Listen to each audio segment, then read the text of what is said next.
place where we can awaken, connect, and thrive. I love that. It's a great place here. Is there anybody new that we can bring a welcome packet to you? You can just raise your hand and we'll bring you a welcome packet. I know we have some visitors for Jaya Helin and Polestar, but if you are new to Unity and need any information about us, you can just raise your hand. Okay, we do have somebody right there, Kimber. Awesome, welcome. And then we also welcome all of our online viewers. We actually have a really big number of people that watch us online. We have about 80 or so. It goes up and down. Some of them are, sometimes we get 100, sometimes we get 50 or 60, but it's a good group out there. So it's really wonderful to know that they're out there. So we thank you for your support. Unity honors all paths to God. And so periodically, we like to have speakers from other faith traditions join us. We've had a Buddhist, somebody from the Buddhist tradition. We had a speaker from the Jewish faith, the Baha'i faith.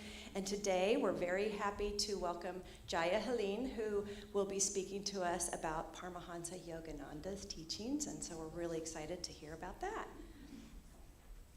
I didn't make a report last week about the World Day of Prayer that we hosted here. We hosted just a live stream, the live stream from Unity Village. And first of all, the service was really beautiful. The speakers were great. The music was great. But the energy that we created by coming together was really beautiful. And while we were watching the live stream, we could hear the rain outside.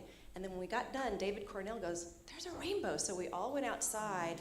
There was a double rainbow, and the sky was just on fire. So there was some good energy that night. It was a really beautiful thing.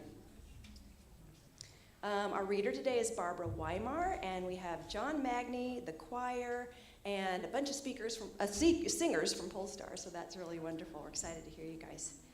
The chaplain today is Bonnie Golding. She'll be down the hall in the Myrtle Room if you need any prayer support. Bonnie, would you raise your hand? Do you want to make an announcement? No, just say hi, and I'll look for you at the Myrtle Room after the service. We are having a council meeting at 11:30, also in the Myrtle Room. It's after Bonnie will be done. And but they're always open to anybody that wants to join us, so feel free to pop in if you want to see what the council's up to. It's all good stuff. In the bookstore, so Reverend Jim spoke on a 7-day happiness challenge, and he created some booklets that had the challenge in it. We do have some more of those booklets back in the bookstore. Vina, I understand you wanted to make an announcement, and then I'll have you guys come up. Good morning, everybody. My name is Vina, and I'm with this Polestar group. And thank you so much for welcoming us today. And I just wanted to let everyone know that this afternoon we're celebrating our groundbreaking at 2 o'clock. And I know our communities there's so much unity within our communities, and you guys are all such dear friends. We would love if you all could join. It's at 2 p.m. The ceremony is about an hour, and then there'll be lots of food and music. And we are located at the very end of West Plum at the corner of Kimball. And if you need directions, you can just go to our website, polestarvillage.com, and look at the bottom. There's a link there. So thank you so much.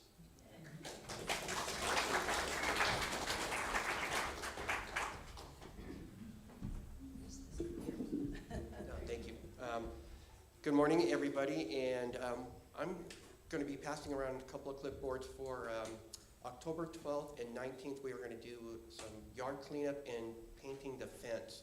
So we'll be starting at around 8 a.m., weather permitting, and we'll have snacks in the morning and pizza for lunch in the afternoon. And also, for those who volunteer to come out and do weeding in the mornings or whenever you show up, we do now have a greens waste barrel in the shed. So when you do your weeding, please put them in the greens waste and not at the regular trash can. Thank you.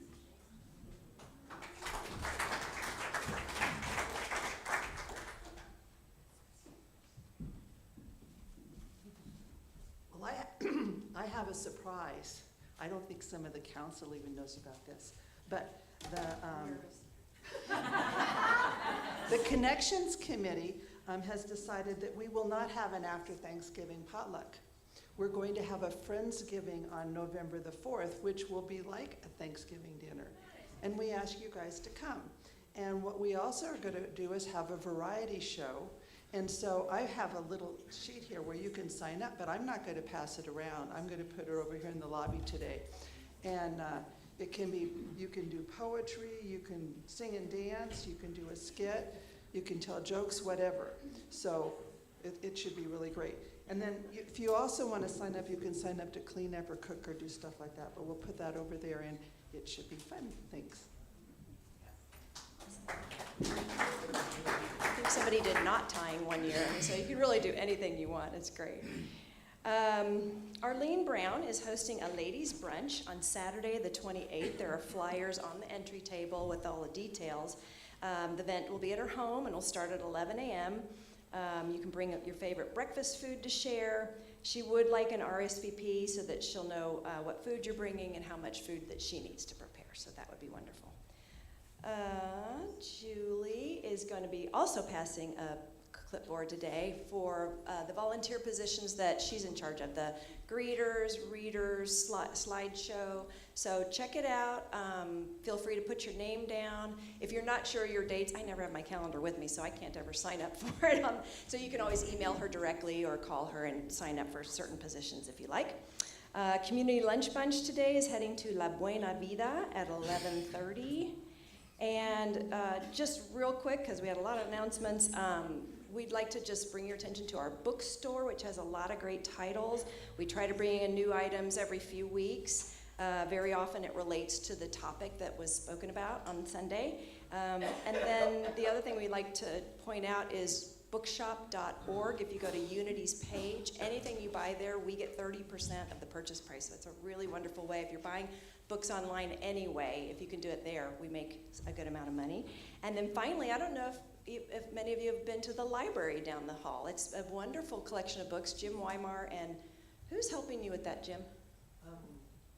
Okay, so Jim Weimar has it all organized, good labeling on the book category, so and you can just check out the books for as long as you need them. So check that out sometime. It's really a wonderful, wonderful resource.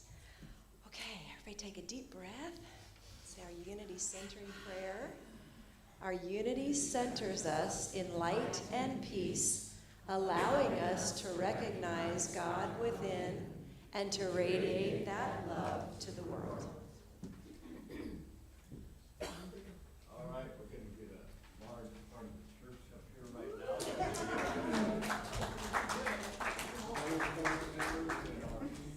Choir singers might want to go around the side. Oh, that's it. I should have Might be a little easier.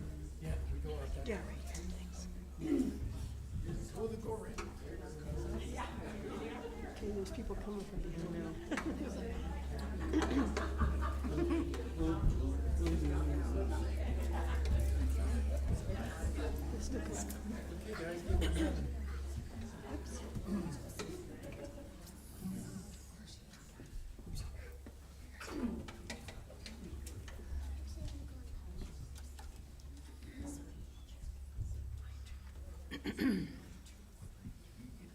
So, wait. Sorry. So I just wanted to invite you to sing along with the chorus on this. The words are very simple. La la la la la la la la la la la. I think you'll get it. And there's a trick ending, but don't worry about that.